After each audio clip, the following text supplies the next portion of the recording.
Hello everyone, আশা করি প্রত্যেকে ভালো রয়েছো। আমার চ্যানেলে তোমাদের প্রত্যেককে স্বাগত। আজকে আমাদের আলোচনার বিষয় হলো ষষ্ঠ শ্রেণীর বাংলা বইয়ে মরশুমের দিনে যেটা লিখেছেন সুভাষ মুখোপাধ্যায়, তার যে হাতে কলমেগুলো রয়েছে, অর্থাৎ পেজ নম্বর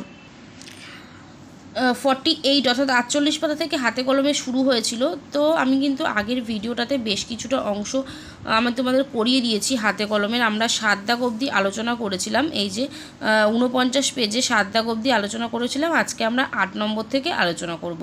তো যারা চ্যানেলে নতুন অবশ্যই কিন্তু চ্যানেলটিকে সাবস্ক্রাইব করে রাখবে পরবর্তী ভিডিওগুলো দেখার জন্য। ভিডিওটা ভালো লাগলে অবশ্যই একটা লাইক করে বন্ধুদের সাথে শেয়ার করো। তো চলো আলোচনাটা শুরু করা যাক। আজকে আমরা শুরু করব হচ্ছে মরশুমের দিনের হাতে কলমে 8 নম্বর থেকে। তো 8 নম্বরে কি বলছে, বেলা, ডাল, সারা, চাল এই শব্দগুলোকে দুটি পৃথক অর্থে ব্যবহার করে দুটি করে বাক্য লেখো। তো চলো কিভাবে লিখতে হবে আমরা দেখে নিই। তাহলে ফার্স্টেরটা দিয়েছিল বেলা। বেলা, একটা বেলা মানে হচ্ছে সময়। সময় দিয়ে কি লিখবো, চাষিদের মাঠের কাজ করতে করতেই বেলা বয়ে যায়।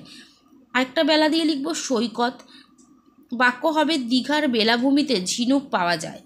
তারপরে ছিল ডাল। একটা ডাল মানে হচ্ছে দানা শস্য, লিখবো যে আমি টক ডাল খেতে ভালোবাসি।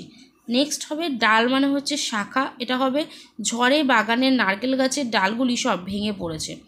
তারপরে দিয়েছিল সারা। সারা মানে হচ্ছে সমস্ত, এটার বাক্য হবে বর্ষার আবহাওয়ায় আজ সারাদিন ঘুমিয়েই কাটালাম। আর একটা সারা মানে হচ্ছে শেষ করা। বাক্য হবে আজ ভোরে উঠে আমার সব কাজ সারা হয়ে গেছে। তারপরে ছিল চাল।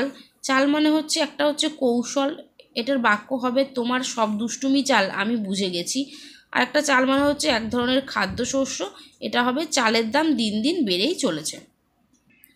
এবার চলে আসছি আমরা 9 নম্বরে। 9 নম্বরে বলেছে টিকা লেখো, মরীচিকা, বসুধারা, ব্রত, মেঘরানীর কুলো আর ভাদুলি। চলো তাহলে টিকাগুলো আমরা দেখে নিই। তাহলে ফার্স্টেরটা আছে কি, ফার্স্টেরটা হলো আছে মরীচিকা। মরীচিকা দিয়ে কি লিখবো, মরীচিকা হলো মরুভূমিতে জল দেখার ভুল। মরুভূমিতে পথ চলতে চলতে অনেক সময় দূর থেকে জল দেখা যায়, তাই দেখে পথশ্রমে ক্লান্ত মানুষ অনেক সময় জল ভেবে এগিয়ে যায়, কিন্তু সামনে গিয়ে দেখা যায় তা জল নয়। এটি মরুভূমিতে দেখা এক ধরনের দৃষ্টি বিভ্রম, একেই মরীচিকা বলে। আসলে প্রচণ্ড সূর্য তাপে গরম বালিরাশি আলোর প্রতিফলন ধর্মের কারণে চিকচিক করে। এরপরে আসছি পরের টিকা বসুধারা ব্রত। বসুধারা ব্রত গ্রাম বাংলার এক বিশেষ ব্রত। গ্রীষ্মের প্রচণ্ড গরমে বৃষ্টির কামনায় এই ব্রত পালন করা হয়।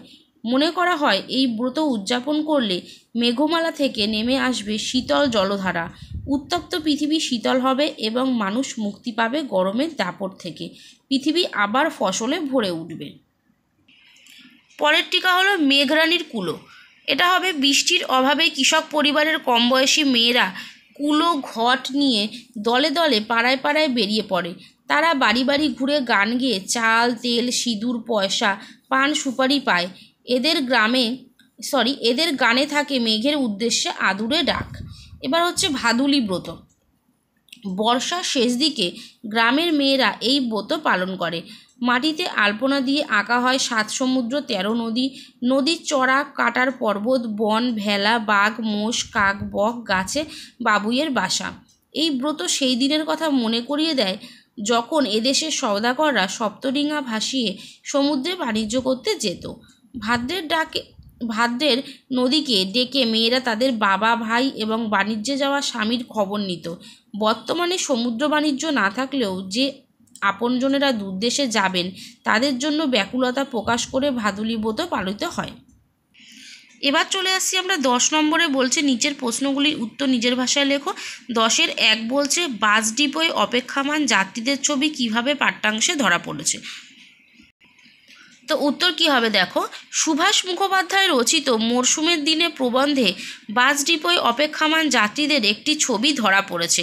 বাস ডিপোয় বাস দাঁড়িয়ে আছে, বাস কন্ডাক্টর ও ক্লিনার ধরাধরি করে বাসের ছাদে মাল তুলছে। বাস দূরের গঞ্জ বা শহরে যাবে। কেউ কেউ সারা পথ যাবে না, প্রত্যেকেই কিছু না কিছু কাজে এসেছিল। অনেকে বাসের ভিতরে জিনিস রেখে বাইরে এসে দাঁড়ায়। ড্রাইভার চায়ের দোকানে চা খেতে ঢুকলে অপেক্ষামান যাত্রীরা তার দিকে নজর রেখে গরমে গাছের ছায়ায় দাঁড়ায়, শীতের সময় রোদ পোহায়। নেক্সট কোশ্চেন বলছে গ্রামের সঙ্গে শহরের এখনও নারীর টান, এই নারীর টানের প্রসঙ্গ রচনাংশে কিভাবে এসেছে?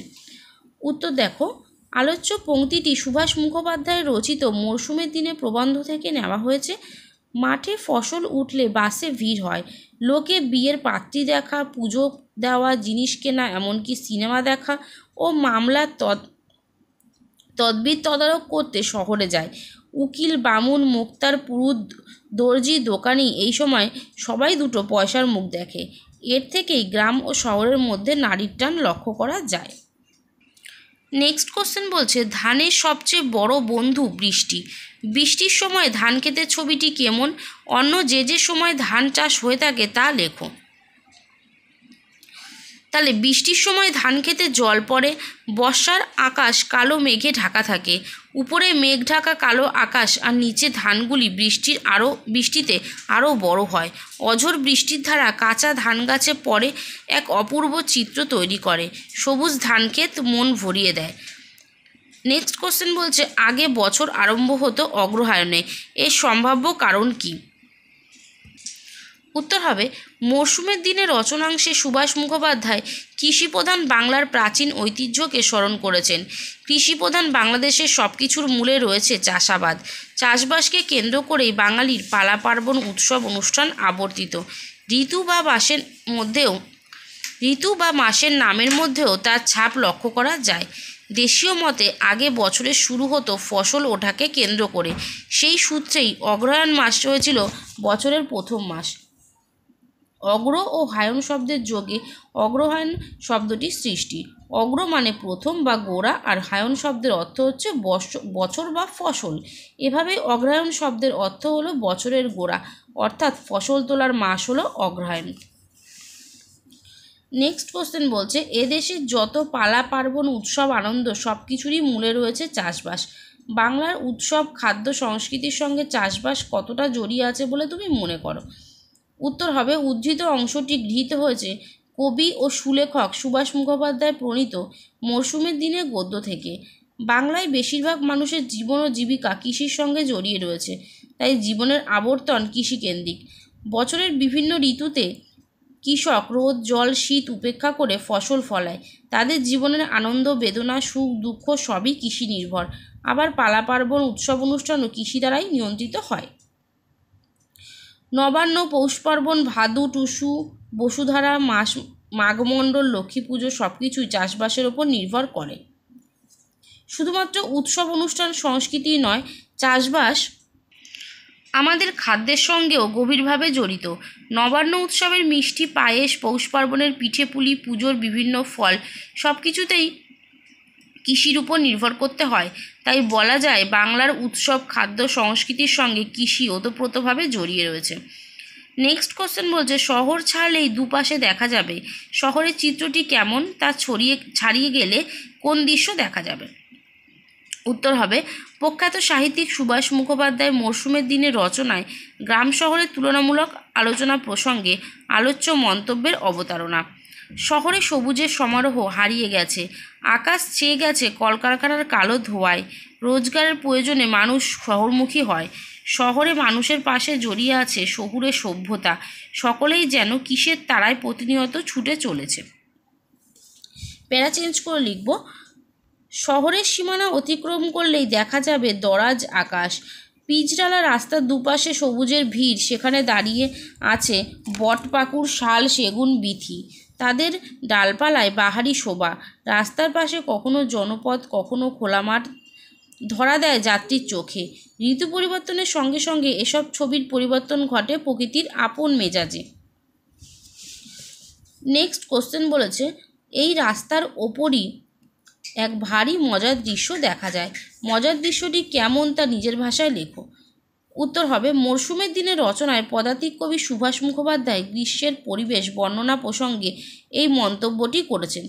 গ্রীষ্মের প্রচণ্ড দাবদাহে বাতাস উত্তপ্ত হয়ে ওঠে, তখন পিচঢালা রাস্তায় দেখা যায় এক মজার দৃশ্য। দূর থেকে দেখলে মনে হবে যেন রাস্তা চিকচিক করছে, আর সেই জলে উল্টো হয়ে পড়েছে দুপাশের গাছের ছায়া। কাছে গেলেই ছবিটা পাল্টে যায়, সেই জল আর গাছের ছায়া উধাও, মরুভূমির মরীচিকার মতো অদৃশ্য হয়ে যায়। ওই মজার দৃশ্যের পিছনে রয়েছে আলোর প্রতিফলনের কারসাজি। আলোর আভ্যন্তরীণ পূর্ণ প্রতিফলনের ফলে এই দৃশ্য আমরা দেখতে পাই। 10.10-এর কোশ্চেন রয়েছে যে ধান কাটার পর একেবারে আলাদা দৃশ্য।